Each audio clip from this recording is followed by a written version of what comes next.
Everyone, আমি রিম্পা চলে এসেছি নতুন একটি ভিডিওতে। আজকের রেসিপি হচ্ছে মাটন কষা।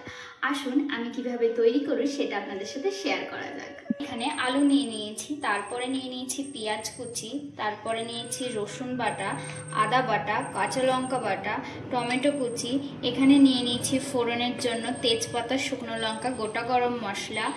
এখানে গুঁড়ো মশলার মধ্যে নিয়ে নিয়েছি জিরে গুঁড়ো, লঙ্কার গুঁড়ো, হলুদ গুঁড়ো, ধনে গুঁড়ো, লবণ নিয়ে নিয়েছি, আর এখানে নিয়ে নিয়েছি সরিষার তেল। তেল গরম হয়ে গেছে, এবার আমি ফোড়নটা দিয়ে দেব। এখানে আমি নিয়েছি তেজপাতা, শুকনো লঙ্কা আর গোটা গরম মশলা। ফোড়ন দেওয়ার পরে আমি এবার কেটে রাখা পেঁয়াজটা দিয়ে দেব।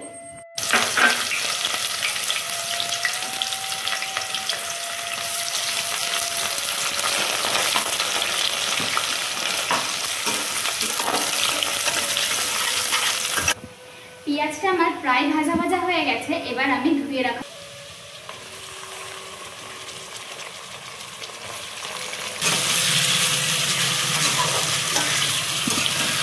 সাথে মাংসটিকে আমি ভালো করে কষিয়ে নিয়েছি এবং কি ভেজেও নিয়েছি। মাংসের কত সুন্দর ব্রাউন কালার চলে এসেছে। এবার আমি বেটে রাখা মশলাগুলো এক এক করে দিয়ে দেবো। প্রথমেই দিয়ে দেবো আমি আদা বাটা। এখানে আমি 1 চামচ আদা বাটা দিয়ে দেবো। এখানে 1 চামচ রসুন বাটা দিয়ে দেবো।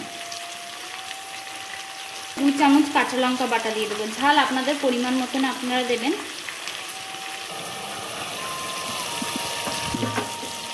এবার আমি একে একে গুঁড়ো মশলাগুলো দিয়ে দেবো। প্রথমে দিয়ে দেবো হলুদ, পরিমাণ মতন হলুদ, 1 চামচ লঙ্কা গুঁড়ো দিয়ে দেবো। তারপরে দিয়ে দেবো পরিমাণ মতন জিরে গুঁড়ো, তারপরে দিয়ে দেবো ধনে গুঁড়ো, অনুযায়ী লবণ।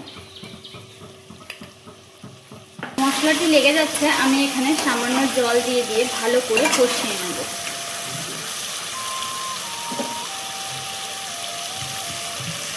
কষানো হয়ে গেছে, এবার আমি দিয়ে দেবো টমেটো কুচি। কেটে রাখা টমেটো কুচিটা দিয়ে দেবো। রাখা আলুগুলো দিয়ে দেব।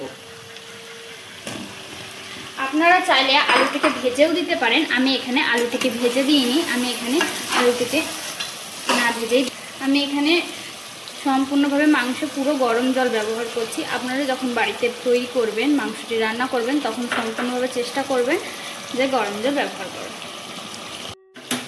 মাংসটি আমার সম্পূর্ণভাবে কষানো হয়ে গেছে, এবার আমি আলু আর মাংস সিদ্ধ হওয়ার জন্য জল দিয়ে দেব। মাংসটি আমার সম্পূর্ণভাবে হয়ে গেছে, এবার আসুন নামিয়ে নেওয়া যাক।